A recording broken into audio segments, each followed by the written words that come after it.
Well, plus you're the boss, so when you host a meeting, you can be talking through a fucking, through a bullhorn, and people have to pay attention. So. But Martin, welcome to the podcast, and we'll get into it in a little bit.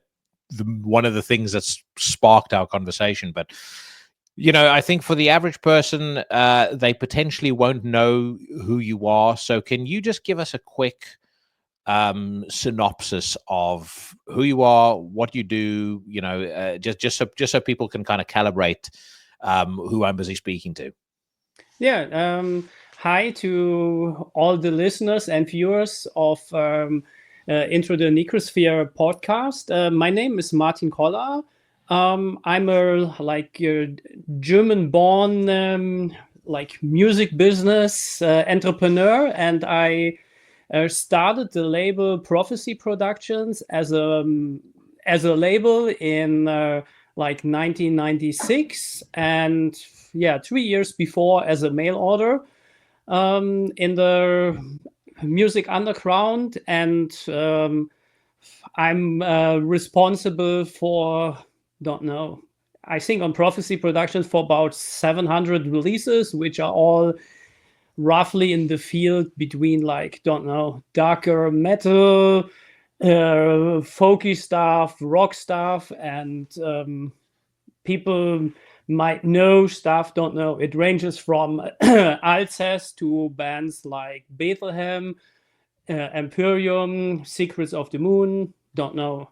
Recently we did stuff like Treldom, the new In the Woods. You guys have got Hex Vessel coming out, which I'm very excited the excellent about. Hex Vessel for sure. But we also have we are right now the record label of the legendary Arthur Brown from the 60s. So we have like a wide and diverse roster on Prophecy Productions. So you have been officially in the music industry then for, by my rough math, about 34 years, or 30. Yeah, was it 34 or 32 years? 32 years, I think. I'm born 1977, so I started in the music industry, if you call it that way, back then in the underground. That was around the second wave of black metal in 1993. So I started to distribute demo tapes and records. Back then, first locally. I'm from the Mosel area of Germany, western part of Germany, close to Luxembourg, France, Belgium, Netherlands, that area. And it was pretty clear for me right from the beginning, and I created some kind of vision manifesto in '94, and that's why I also called the company Prophecy Productions, because I wanted to produce actually something. And I did it first it was a mail order, and then it was a record label with the release of the debut album of Germany's Imperium in 1996. A Winter Sunset was the name of that correct. album. How did you end up starting the mail order side of the business? Because you would have been about 26 at the point that 16. You did that. 60. Oh shit! Yeah. You're right. Yeah, you're right. Yeah, we were all back then teenagers. When, for instance, when I signed Imperium, I think I was 17 or 18, and the band members were 16 or 17. So it was all teenager Sturm- und Drangzeit times back then, and I don't know the specific reasons why I started, but I think back then the vibe in the underground was that everybody wanted to be somehow a part of it, spread the message. Basically, every letter that you got, there were more flyers included than actually content in the letter. So it was some kind of networking, or the scene back then was a lot about international networking. I think it was a scene of like crazy young people that had crazy ideas a little bit. As a 16-year-old trying to break into that scene, did you find the scene to be accepting, or was it a case of you kind of having to prove your worth to be accepted? I mean, it's like back then. I think there were for me like kind of two layers. One layer was, don't know, when you like send money to, don't know, a Scandinavian band and ordered like 25 demos. They didn't know how old you were or whatever.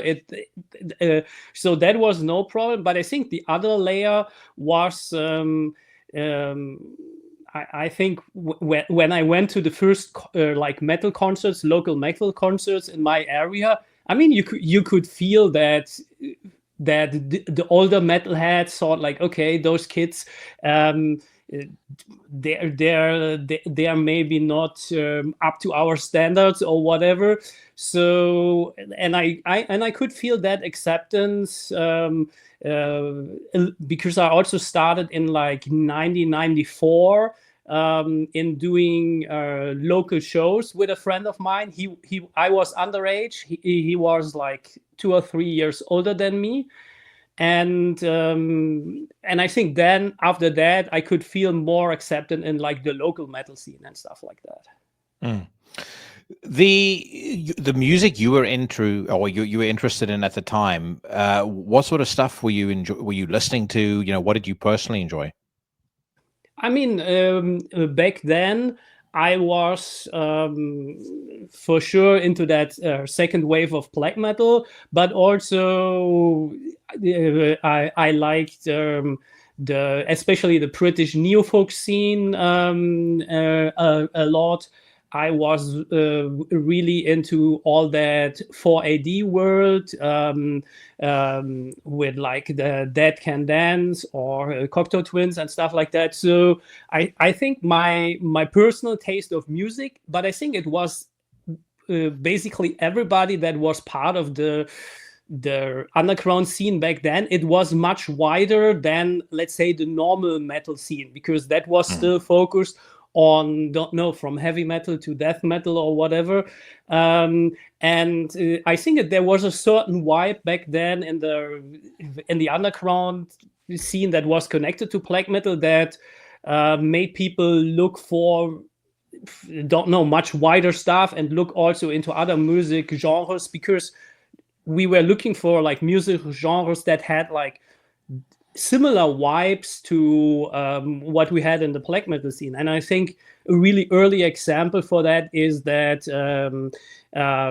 Sylvester Anfang intro on Mayhem's Death Crush. I think they were one of the, Euronymous was maybe one of the pioneers in like praising like non-metal stuff in the really deep underground. Well, I've mentioned this before on the podcast, but I don't think that that younger generations, and you know, I know the demographics of who listens to my podcast, so I know that it's principally people from our generation, but I don't think younger generations realize just how divided the metal scene used to be. You know, in the 80s, and you'll be able to talk to this as well, but I mean, in the 80s, if you were into metal, for example, and I don't necessarily say the hardcore scene was part of the metal scene or is even part of the metal scene now, but you know, there was a good chance that if you showed up at a Suicidal Tendencies show wearing a, I don't know, let's say Possessed T-shirt, you know, that there would be some tension. You know, and equally there was even a quite significant division between death metal and black metal. And then over time, that really started to fray, and it kind of brought us to where we are today, where anything goes. Nobody hassles anybody at a show anymore. And a lot of bands, and I find this is certainly very true of the bands on the Prophecy Productions roster, they seem to be more than willing to embrace and incorporate elements from a vast catalog of different music styles, tastes, etc. And I think that's very cool. I mean, there are certain elements, some of the magic of the early 90s, for example, I think you don't see a huge amount of that, but I think the creative freedom that you see nowadays, that has led to excellence in its own right. Yeah, I agree with you, and I have a really good example and observation how it changed. Like when we started to do concerts, I mean the first two shows we promoted were from, I don't remember the name of the Dutch agency, but it was like, don't know. I think it was like Cradle of Hills, the section tour that never happened. It got canceled a few days before, and like we youngsters promoted that, and it was canceled. So we planned ourselves, but shortly after we did. Back then, it was an Osmose production tour from Belgium concert agency Metallicé. It was Enslaved Marduk tour. And back then in the area, that was, the city is Trier, the oldest city of Germany, like it was for a short time a Roman capital. And there was a huge death metal scene. So when like bands like Benediction or Cannibal Corpse performed, they were like 500 to 600 people during the week for shows there. We did Enslaved Marduk, and it was one of, I think it was the first black metal bigger tour in that area, and there were hardly 80 people there. And we had it, and it just changed, I think, around the year 2000, 2001, that time. Before that, the people that went to death metal shows, they never went to black metal shows, at least in our area, and vice versa. So it was very separated scenes, and I think there was still, don't know, the death metal people thought, oh, everything connected to black metal people, they can't play the instruments, it's not really real music, they cannot perform well. And in the black metal back then, it was like, oh, the death metal people, they can only perform the instruments, they cannot compose, and they have no atmosphere and not the right feeling in the music. So, and I think it changed after a certain time, but back then it was definitely, as you said, kind of separated to a certain degree. You mentioned earlier you created I can't remember whether you refer to it as a vision board or you kind of mapped out this vision of what you wanted Prophecy Productions to become back in 1994. Tell me a bit more about that. Yeah, so my idea was that I wanted the label to be fan driven, so that every artist that I sign, I have to be personally a fan of. I wanted it to be like long term. Already back then I basically put down, I want to be the last label of every band that I sign. In a lot of cases, it's actually still true. And I wanted it to be diverse in every aspect, that every band is kind of special in their own term, that they are authentic what they do, that they have, don't know, their own vision, their own way how to do things, that it's not just like, okay, you have one successful band and then you sign 10 copycats of that band or something like that. So that was the idea back then. At that time as well, there was a lot of labels were signing bands that all sounded very, very similar. Dissection did really well. So all of a sudden you started getting at least 10, 20 other bands that sounded or were trying to sound exactly like them. First name that always springs to mind whenever I think of Dissection and I think of copycat clone bands, I think of Sacrilege out of Sweden. Also a decent band, but I mean, they are Dissection, dieted Dissection is basically what they are. And it was the same with a lot of black metal bands. Mayhem did well. All of a sudden you see one after the other band trying to sound like Mayhem getting signed. Same deal with Marduk. You touched on something interesting there in your vision statement, though, which was that you wanted to be the last label that a band would sign with. What are some of the things that you put in place early on, or even things that you've implemented as the label has evolved, to create that value for a band that they want to stay with a label? And the reason I ask that is I've been having a lot of conversations with our mutual friend Katie, with my good friend Cheyenne, about this point specifically. And I have a view on the behavior and the business practices of quite a few labels, certainly not Prophecy Productions, but I am very interested to know how you differentiate yourself and what you've done to actually address that value add to the bands that sign with you. I mean, I think that value changed over the years, but in the beginning, I mean, I had no idea how to run a label. I basically back then took all my information and how to run things from other labels that I was friends with. Back then, it was, don't know, the guy from German Invasion Music. It was the guy from No Colors Records in Germany, the guy from Malicious Records in Germany. And then I took inspiration from labels I really liked, like Avant-Garde Records from Italy, or Misanthropy Records from the UK. So basically, I had no clue what to do, but I had a good heart. And in the beginning, I basically spoke on phone, for instance, with Imperium every single day. We spoke 7 days a week, sometimes for 2 hours, sometimes for 5 minutes. We spoke every day. So that was how I made up the non-existing experience. I mean, I had a network because when I started in the underground, I got into tape trading. So I had friends from tape trader days that were writing for some magazines, that were working for distributors, or were like underground distributors or stuff like that. So I had the network, but I had not the infrastructure to do a really good job.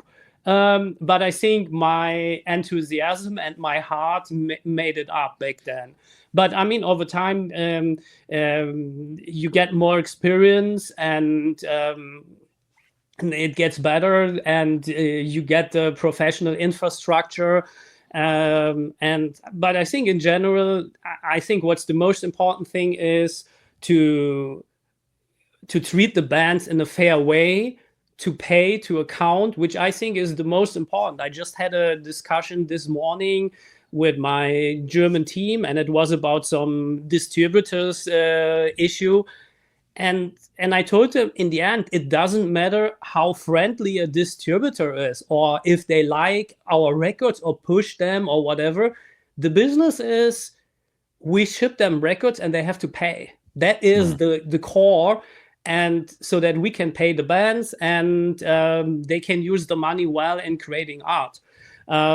So back to your question, I hope I continued most of my good heart and dedication from that. But I think now it's a mixture of that, professional structures, and I think personally, I still live up to the values that put me on the map back then. What were some of the lessons that you learned early on in as this label was starting to take form, starting to come off the ground? Because as you say, you were a novice to the game. You were working with labels or seeing what labels were doing, but I mean, there must have been a few things where, either through a hard lesson or just happenstance, where you happen to do something, you're like, wow, I didn't realize that was going to work as well as I thought it might. What were some of those lessons that you learned in the early days? I mean, it's I would say there weren't any really, really hard lessons, because I mean, I have to admit, when I started Prophecy, I basically put all my money in this Imperium record. I sold my my small motorbike back then, and I don't know the English word for it, like what you can like with that you can drive with 16 in Germany. I sold that. I took some money. My dad put in some kind of like savings account. I basically went all in with that album. And back then the packaging was really special. It was, I mean, it's nothing special nowadays anymore, but back then we had full color flyers with like golden like extra golden print, and we had a digipack with gold, silver stuff and whatever, so it kind of stood out. And back then it was super expensive. And I think I was very lucky that the record sold right away really, really well. And both the band and me, we worked hard for it, and the record turned out to be a classic. I mean, we are still repressing it. So there weren't any hard lessons. I think the worst lessons were, don't know, people like cheating you, not paying, being not honest. But I think in 95% of the cases we worked with good people. So I think I was kind of lucky. Well, you'd mentioned Prophecy Productions being, your ambition for it to be the last label that a band signs with, and for people's if for those interested, Imperium must still sign to you, which says an awful lot. I mean, a band who's been around for as long as they've been around to remain with you and believe in you and believe that you've got their best interest at heart it's a real testimony to the amount of effort that you put in for the artists on your roster. I agree, but I mean, we never, even when some bands left the label, we never split on bad terms. Like, we were still friends with the bands, and we still support them, and we still work on their back catalog. And so there's not, I think there's no single case where we split on bad terms. You didn't go and slash anybody's tires when they were touring in town? Not yet, no. Not yet. On the along the same lines of lessons learned, what are maybe the things that you would have done differently, knowing what you know now after being in the game for as long as you've been? What would you have done differently in those early days if you could have it all over again?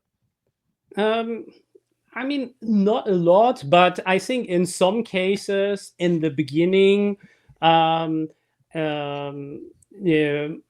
was a bit like too hesitant to sign certain bands, because in the beginning I thought, okay, I want to separate Prophecy Productions from the rest of the underground black metal scene. So the first stuff we signed, and I think among the first like 10, 15 releases, there's hardly any black metal on it.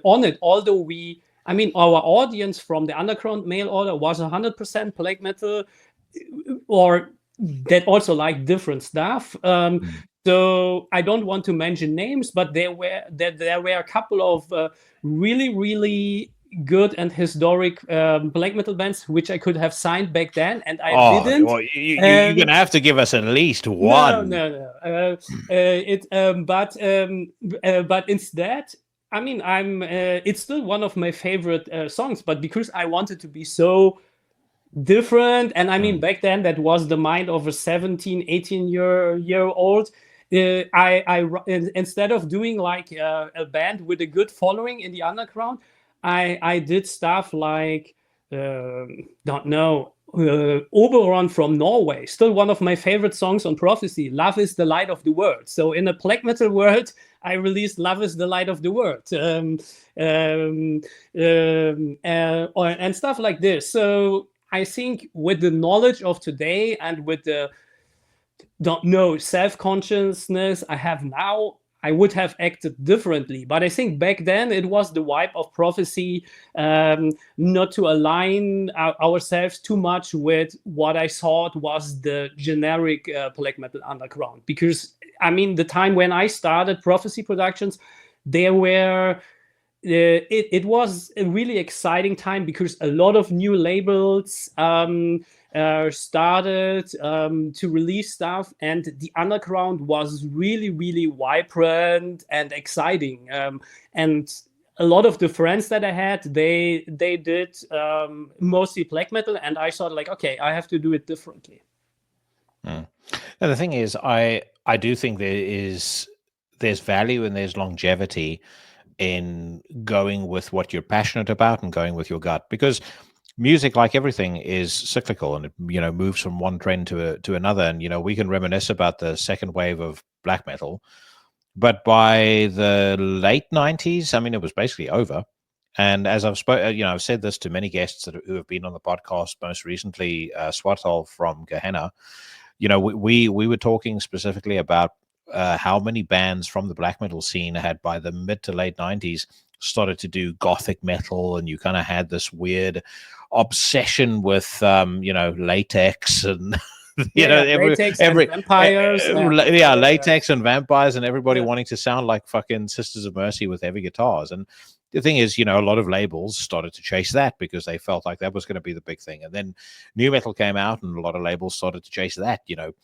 Bands like Ectomorph, that no one in a million years would have signed, a decade earlier, were suddenly getting a record deal with Nuclear Blast. And then metalcore comes in, and I think if you chase trends rather than have a defined standard in your own mind of what good sounds like to you, I think you risk becoming irrelevant far more easily than if you had gone the way that you did.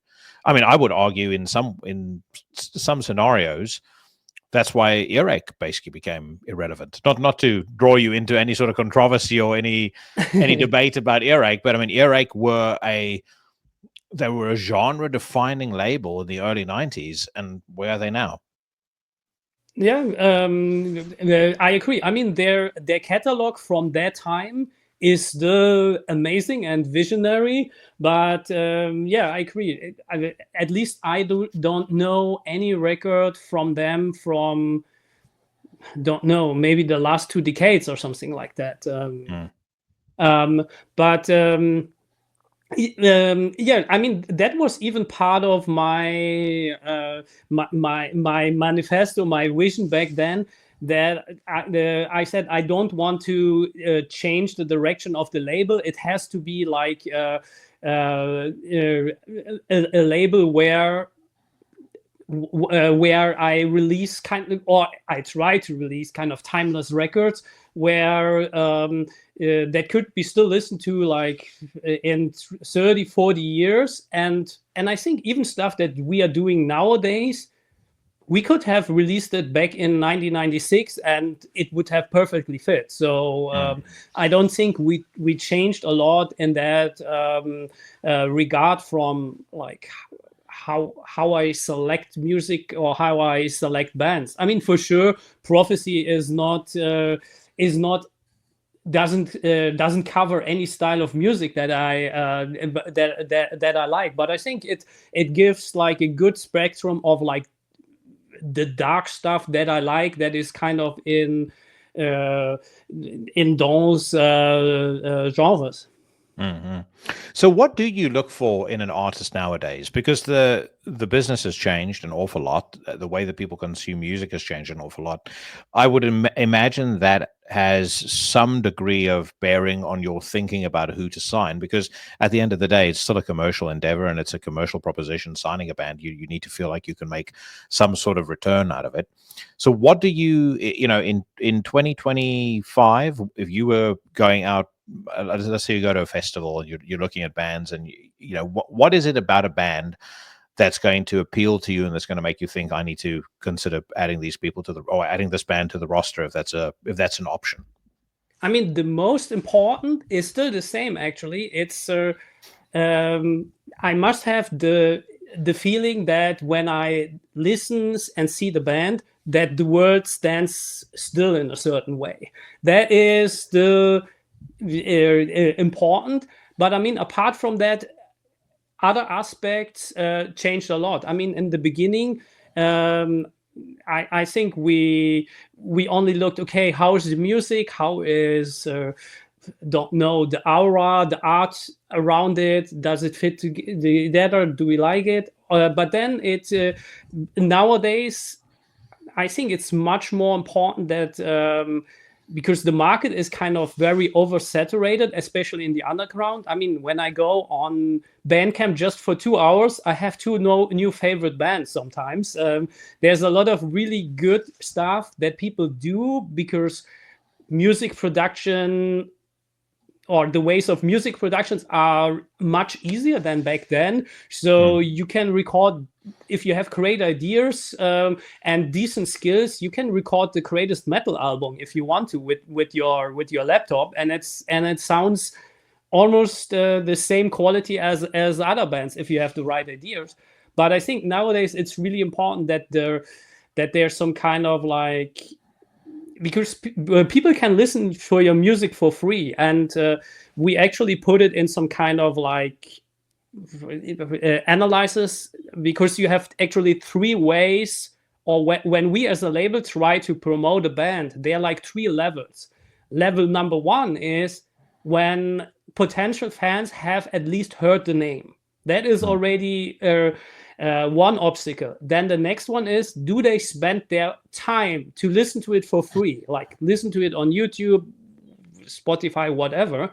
And then level three is spend your money on it, go to shows, buy records, whatever. And back then it was, if you want to listen to music, you either needed a friend that has the record, or you need to spend money on it. So this kind of like time economy that you have nowadays was not there back then. So I think nowadays it's much more important, if we as a record label should be successful, basically as a catalyst for your band, there has to be already at least some fan base. You have to prove yourself. Can you engage with a fan base? And it can be in all kind of different ways. It doesn't have to be, oh, we do a video every day in our rehearsal room. I mean, you can also engage with fans doing something, don't know, 10 times a year when it's just good and engaging. I think live concerts are much more important now, because a lot of sales are actually now in concert venues, so it's an important factor. So that changed a little bit, that we had other factors, because I mean, no record label can survive from those excellent 700 unit selling records. That's not cover the expenses. Yeah. How has that changed as well? The going back to what we spoke about earlier, the value add and what the label does for the band. How has that shift in the industry changed how a label and a band interact with each other?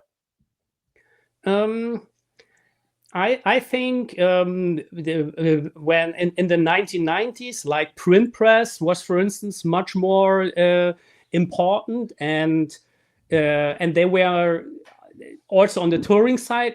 There was much more gatekeeping if you want to go international, but it was on the other side, it was much more easier to play local shows. I think playing shows got much more difficult for those kind of smaller local shows, because those venues do not exist anymore, or they don't do your band if you don't have a history or whatever. But because of the better connection, the better I think also through internet, it's much easier to go internationally with your band. Then back then, I mean, back then you had like the underground fan signs, but it was basically, okay, you had those 5 people in Finland. If they don't like your album, nobody in Finland will buy it. Like it was a little bit like that. And now there's no more gatekeeping. If you can present the stuff well, everybody has access to it, and so that changed. And in the way I think the record label works, I mean, we have now, for every band that we work with, we have a protocol of around 180 small tasks that we have to fulfill, which we see as the standard, part of it is for promoting it. A part of it is for just like quality reasons. And I mean, back then, it was by far not as professional as now, even for bigger labels where I have friends with. They say like, okay, how crazy was it in the 1990s? And I have the friend back then, the friend that helped me with the concerts. He was signed to a British label back then, and he had a cost split deal. And we looked once at the cost the label charged him, and don't know, a very high amount was express courier this, express courier that. They spent thousands of pounds on like express charges and personal courier this, because they messed up so many deadlines that to deliver their master to a pressing plant, they had to send a personal courier from the UK to whatever part of Europe and pay like $800 for it or something like that. So I think nowadays it's much more professional than back then. So when you break down those three categories that you mentioned, so you know, if I bucket them in audience reach, which I would assume you would measure by social media influence, by, you know, being able to demonstrably show people are listening to your music. So I'm assuming you would look at things like Spotify plays and live attendance. Within that dynamic, what are some of the biggest mistakes that you think new bands make? Particularly new bands who are interested in attracting the attention of a label? I mean, it's really hard to say, because a lot of the submissions we get, it's I mean, I wouldn't submit such a submission where sometimes the music is great, but then you look up, okay, they sent a link from Bandcamp, and you look at the last album, and there were 9 people supporting it. Then you think like, okay, that not even their friends like them. So why are they looking to get broader? Like, so, and I think to a certain degree, you can build up the audience without a record label, and the record label is, I think it's actually the catalyst that pushes things higher. But I mean, you need to have all the foundation. I don't know, if you put it as a car, the label is maybe together with, don't know, your booking agent and maybe your manager or whatever is maybe the engine and the engine extension or something like that. But if you don't have like a car that drives on its own, the bigger engine doesn't help you a lot. Mm-hmm. Yeah, that's actually an extremely good point. And I asked this because there's an awful lot of unsigned bands that, you know, follow the podcast, listen to the podcast, submit music to me all the time, and a lot of them are really, really good. And you'll hear the music and you'll go, man, I don't understand why a label doesn't pick this up. But equally, you know, I do a corporate job, so in my day job, I'm thinking about money and profitability all the time, and I have to remind myself that this is a profit-driven enterprise for obvious reasons. You know, it's not like everybody in the music industry, at least in the metal music industry and present company included, isn't out to try and fleece anybody. But at the same time, you have to be able to make an existence, and you have to be able to make a living in order to be able to invest to sign the next bands. But I wanted to ask you, you were talking about print media being really big in the 90s, and obviously that's true. What are your views on, and be careful with your next answer, what are your views on podcasting and on the growth of podcasting in the metal and the underground scene over, I would say, particularly the last 5 years? I mean, to be really honest, I don't know that many podcasts.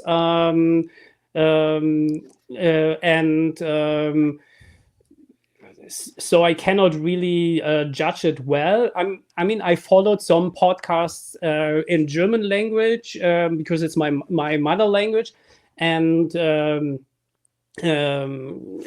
of them I really liked, thought they're entertaining, but what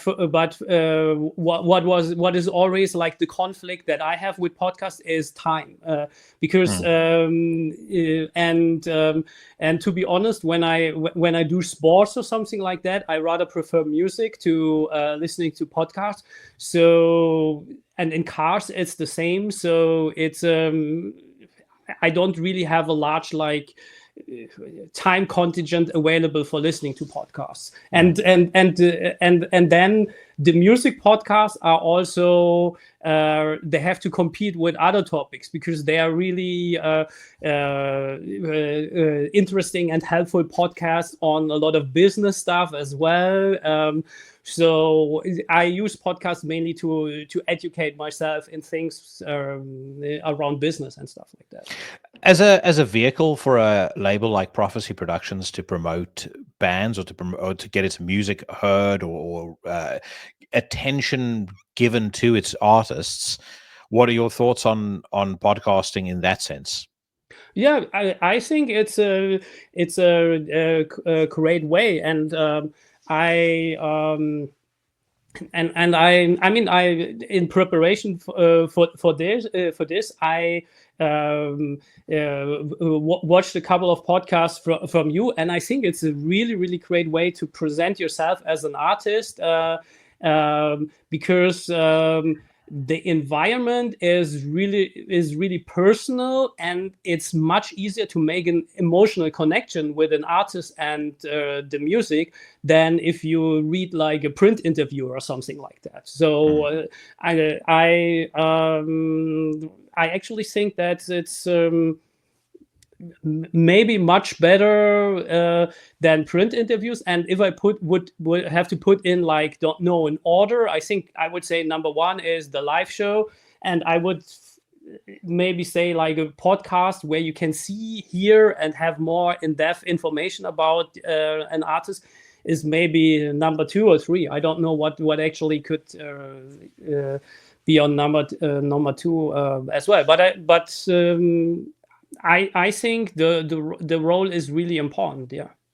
Number 3 is being featured on the Into the Necrosphere news rant and being given a top notch as opposed to a total dog shit. So.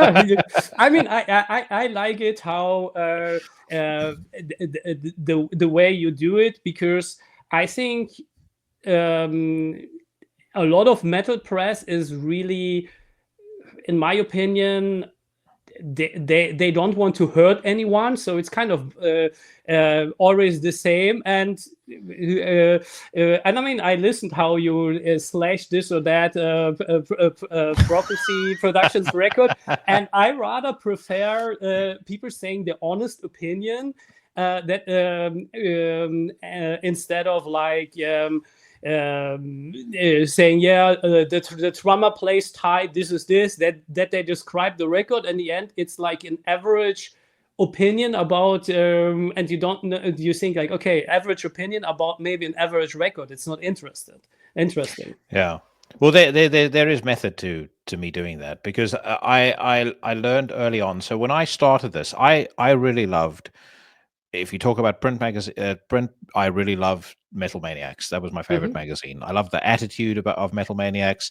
I loved the content. I loved the way the articles were written. They were promoting and talking about bands that I really, really enjoyed. And I discovered so much music reading Metal Maniacs. It just, it was incredible. I loved that they promoted unsigned bands, and that there was constantly like demos and stuff like that they'd be talking about, and I would go, this is fucking awesome. I'm getting ahead of the game, getting into these bands before they're even signed. And I set out to try and create a podcast that recreates my experience of reading Metal Maniacs. And when I am pretty honest about a band, I do that because that way, at the very least, for better or worse, somebody knows that if I say I like something, I genuinely mean I like it. I'm not just saying it because I want to get in good with a band. I don't care about monetization.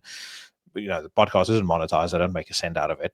I barely really care about views and likes and things like that. I have a good size audience, and I have a bigger audience than the average zine used to have in the old days. But at the same time, I want to do this as something that I enjoy doing, and I want to share with people the music that I enjoy, whether it's unsigned, regardless of the label that it's on. And I think it at least feels like people, a lot of people and more people are getting that and are buying into it. I also think podcasting overall, and again, I'm keen to get your view on this as somebody who came from the tape trading scene, but I think podcasts are effectively performing the same role that zines used to perform in the early 90s. A lot of those zines were only about 50 to 100 copies a piece, but they were so influential, and people would discover so much stuff through those zines that they would never have discovered otherwise.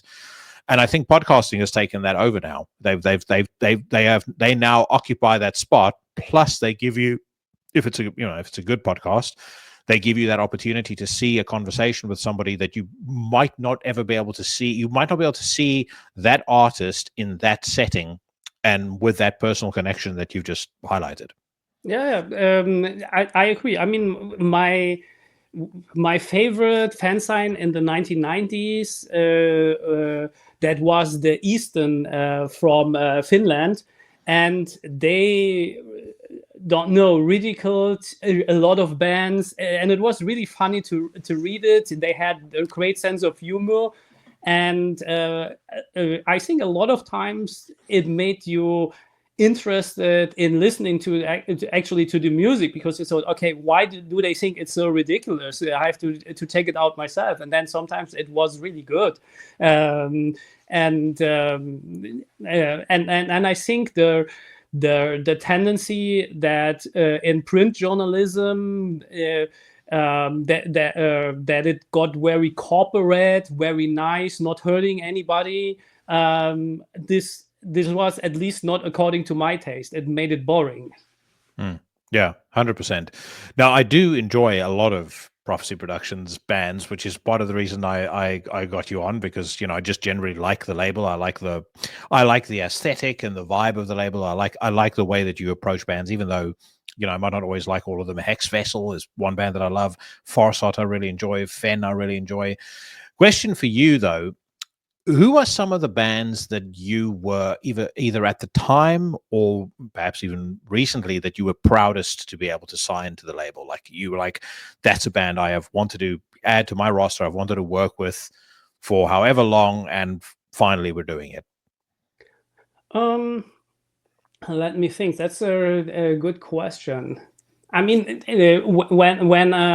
it's about Pride, for sure, that's Imperium from Germany, the first band that I worked with, because they were back then pretty popular in the underground, and I think we sold thousands of demo tapes of them. That was so I was pretty proud and happy that they choose to work with me.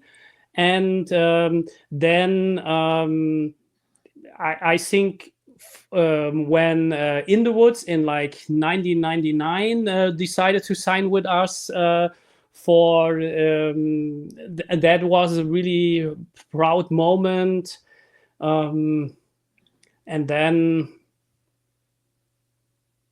I think those were maybe the two biggest Pride moments, and I think all the rest was really naturally derived from that in a certain way. Mm-hmm.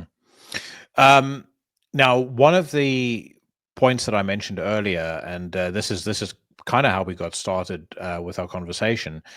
You were recently interviewed by Metal1.info, and you said something that I thought was such a eloquent response to the person interviewing you. The question was specifically around signing bands to Prophecy Productions that, in this person's view, had the wrong political views. And you kind of wrapped up your answer with this quote, and I'll read it so people can so that I'm not paraphrasing it incorrectly.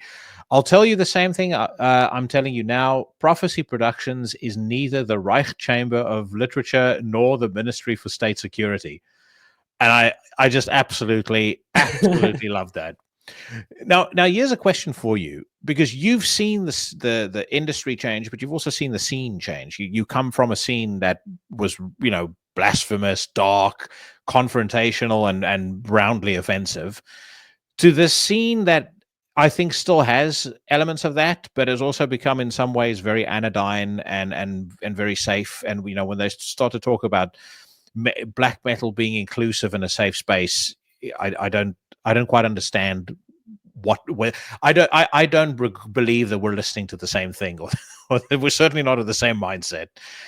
Why do you think, and I've asked this question to quite a few people, but I'm always interested to hear folks' opinion, especially people who've been in this for a long time. Why do you think things changed? When did the scene go from being, we are rebels and we don't give a fuck, to, don't wear that Burzum shirt at a concert because it might make me sad?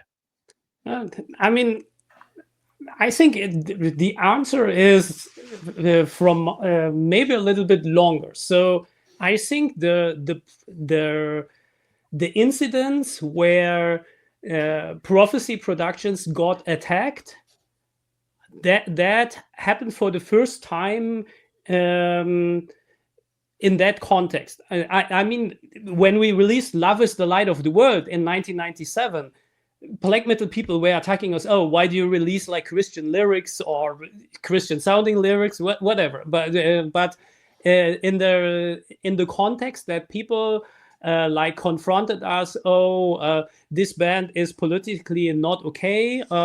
This started the first time, it was around the year 2000, 2001. Back then we got attacked because of Imperium, Orpleat, and of the Wind and the Moon. And the reason, it was just nonsense. And then I released on Prophecy the German translation of the book Lords of Chaos. When we released that, it was the same game again. 2003, I released a book about Neofolk called Looking for Europe. It was the same game again. 2007, when we signed Alcest, it was the same again. In 2008, when we signed Sol Invictus, it was the same again. So I have experience with that, and in all the time before I sign an artist, because I'm a fan, I look into it.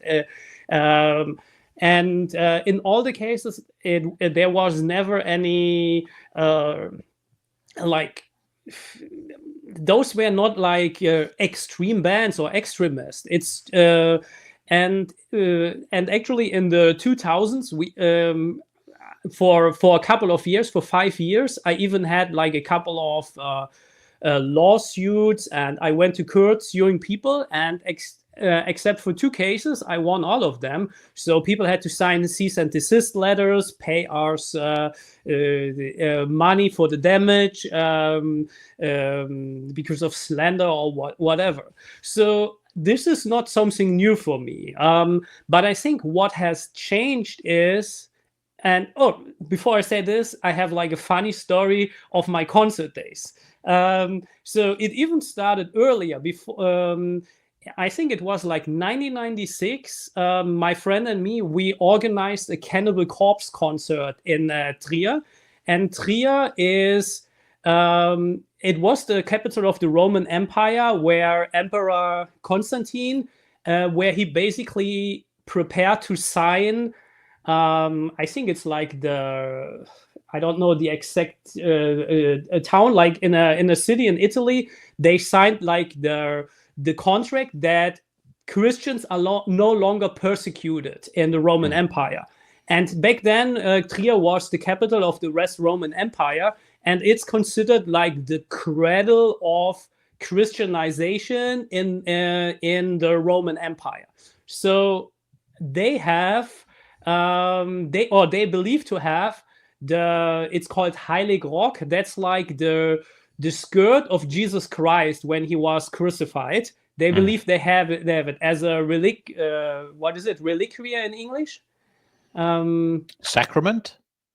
Yeah, maybe. And it's so 1996. My friend and me organized the Cannibal Corpse concert, and back then in Germany there was a feminist left wing called Christa Jena. She always boycotted Cannibal Corpse shows, and so there was a huge trouble. We had to cancel. They wanted us to cancel the show because it was exactly on the same time when they showed this Holy Sacrament, this Heilig Rock, because that was shown only every 20 years, and there were 700,000 people doing a pilgrimage to the city, Christian pilgrims. So we didn't know about that. We got the show date offered, and we had no clue that there was such an event. But they wanted to cancel the show. A lot of like trouble before, and we were like, we had no money to cancel it because we invested already so much in it, paid whatever advance already. So no way that we could lose a few thousand Deutsche Mark back then. So we thought, like, how can we get out of it? And then what we did, we had the meeting then with those protesters, with the mayor of the city, with like the church community. And Trier is a pretty big, like, it's called Bistum in Germany, so it's like a huge area of Germany that they govern and we said, okay, we will cancel the show, but the show is already almost sold out. People are coming from all over Europe because there was no show in France and no show in Switzerland. So we always had like international visitors. And we said we cannot inform them. There was no internet back then. And we didn't know who bought the ticket. So we say we will make like basically some kind of info booth outside, and we will teach them why the show got canceled. And maybe some of them are Christians and like to go to your event, so we will be fine. The mayor and the police boss got completely red because they feared like a horde of crazy metalheads will kill the Christians or something like that. So they actually allowed the show. So those things, I think, I always dealt with them, and after the first experiences, I dealt with them with a certain confidence because when you're convinced that a band is, I don't know a good term, that the band is okay and not some kind of crazy extremist. There's nobody in the world who can, unless they bring up some good arguments or whatever. So I have the experience, but back to your question, what changed? I think what actually changed is that until like 10 years ago, those protesters were from outside the scene. They were, I mean, for instance, Christa Jena, back then, who said like, oh, Cannibal Corpse is so misogynist, is so anti-woman, is so whatever. Nobody took her serious. Like every metalhead laughed about it. Like she was ridiculed in German mainstream metal media. But nowadays, people with the same arguments, the same reasoning that was ridiculed like 25 years ago or 30 years ago or whatever, those are people from inside the scene or who present themselves now from the scene. I think that is what has changed. That it's, I think some of the, for instance, in that interview, they said, oh, here we have a proof that this band is extremist, and it was all web pages from like the extreme left, violent left, where I spent 2 weeks reading everything on it, and I think I've never seen so many like merchandise or books that promote violence, political violence, on those web pages.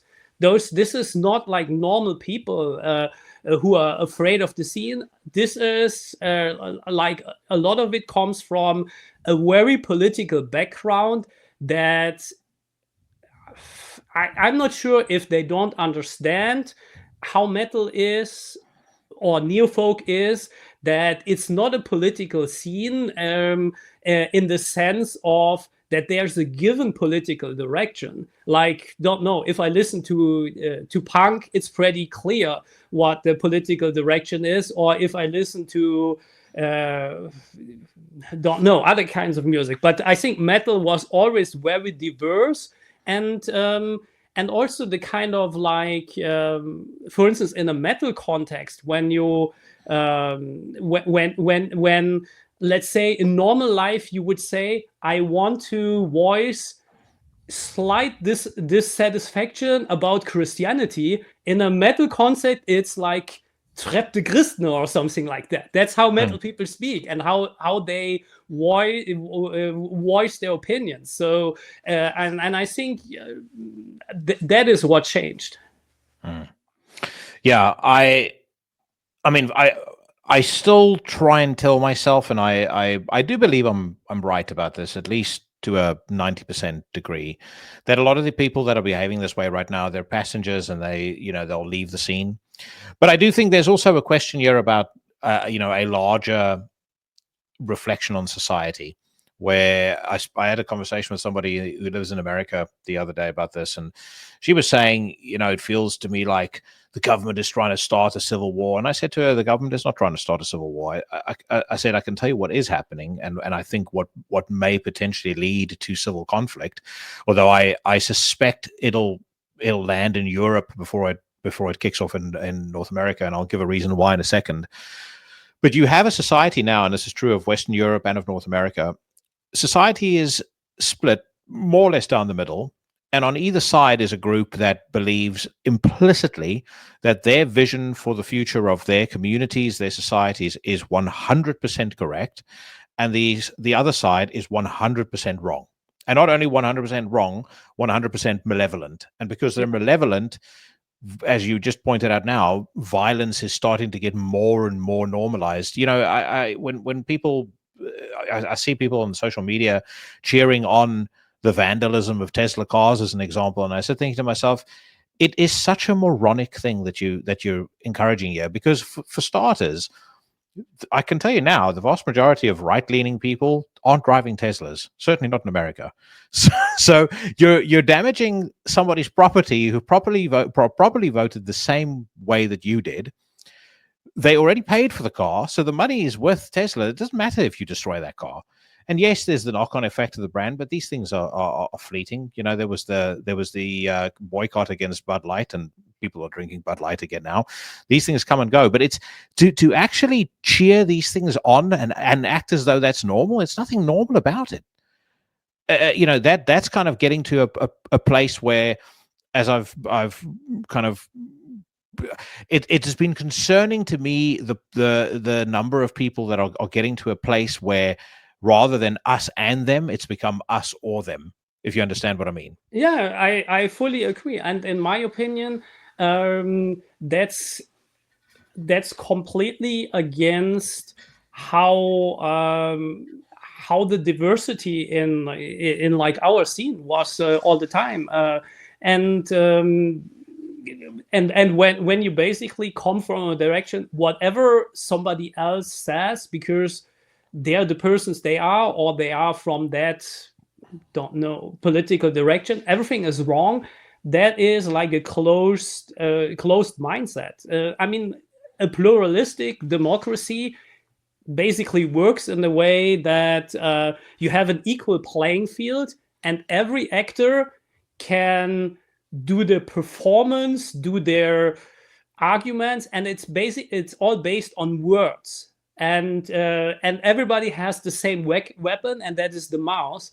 And you can exchange arguments, and you can try to convince followers, voters, whatever, with your words. But when it gets to like a violent way, that's really dangerous. And I think also when people say, oh, whatever they say, it's we don't listen to it. I mean, listen at least to it and make up your mind. You don't have to change your own views, but I think people don't listen to each other anymore, at least the people you just described. Yeah, no, 100%. And by the way, I did say I'll say why there's likely to be civil conflict in Europe before there is in America. One thing that for my American listeners, you have that is a big advantage over Europe is you have a federal federal and state distinction. So to a certain extent, you can self-sort, you can organize, according to your values and according to that vision for the future, by living in a state that is more aligned to your way of thinking. And I know that's not always practical, but at least you have that option. In the UK, you don't have that. You don't really have that in Germany. I mean, in the UK, if you've got a shitty government, as we do right now, you're stuck with it. You will feel the effects of every single thing that they do, no matter where you live. I can go live, unless I move to the Isle of Man, I'm basically be in this until 2029.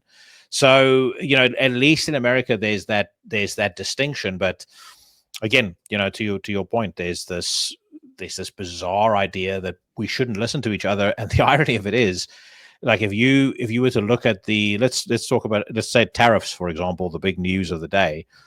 You had Chuck Schumer, Nancy Pelosi, Bernie Sanders. Everybody was talking about exactly what's being done today in the 90s, saying it would be a great idea if it gets done. There's so much overlap between what the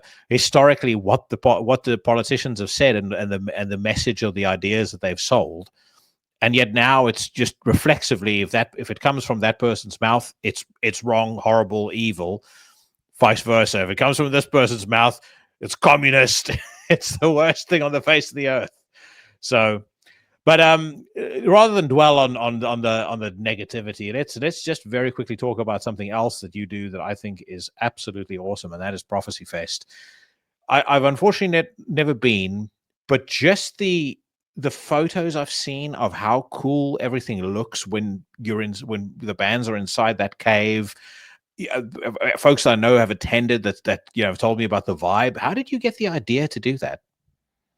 I was looking for several years for a good location to host like a label event, and the idea was that we have a yearly event where fans, bands, the people from the label all can celebrate together. And it took me a couple of years because I wanted some kind of special location like the cave. And a friend of mine actually told me, oh, years ago, I was in that cave, and you really have to see it. So I went there on a Saturday morning, and they had the rehearsals for the European Championships of Old Man Choirs, something like that. So they were without any amplification, like 30 men, like warming up their voices, singing, and the sound, and it was so massive, like in a cathedral. I said, like, we need to get this location. It took like 2 years to convince the owners, because the cave is owned by the city, but on a long-term lease, because the city couldn't afford the maintenance, because they have to spend, I think, almost $250,000 per year on the maintenance of the cave. So companies have to like knock on every piece of stone if it's still loose or not, and sometimes they have to do repairs.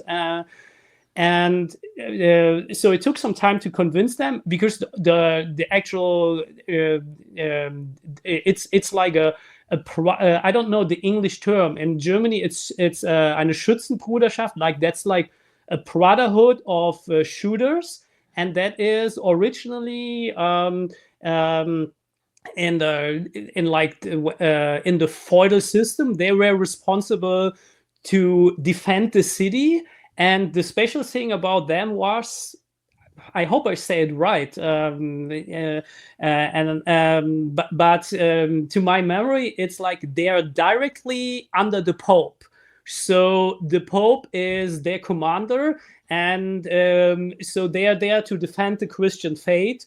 And so it took some time to convince them of doing a metal show there, but we really love them. They're like super good people that support us a lot. And we had this year there was at the cave, because of other events, like a lot of trouble, because people that lived near it, they complained about the noise, and certain events people don't know dumped into their backyard and stuff like that. So it was really bad. But we got a lot of support, and we are one of two like non-local events that can still host the events there.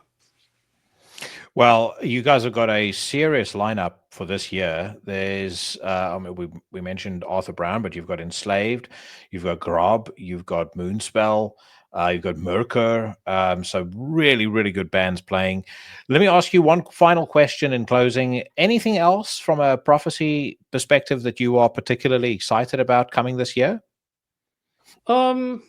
Nothing special that I can share. I'm about to say that's not G14 classified. No, but I mean, we are right now. Yeah, I'm working a lot on Prophecy Fest, and I'm not finished with the lineup yet, and I'm already working on next year. So that is what I can share. But I mean, from Prophecy Productions, exciting news, nothing really spectacular. I mean, I think we will deliver or hopefully the quality people expect from us, and we will continue with that. Well, I'll tell you something about Prophecy Fest. If you get Rome to play there and get them to do a exclusive album playthrough of A Passage to Rhodesia, I will get on a skateboard if I must. Okay. and get to Germany to go and see that. So, Martin, thank you very much for your time.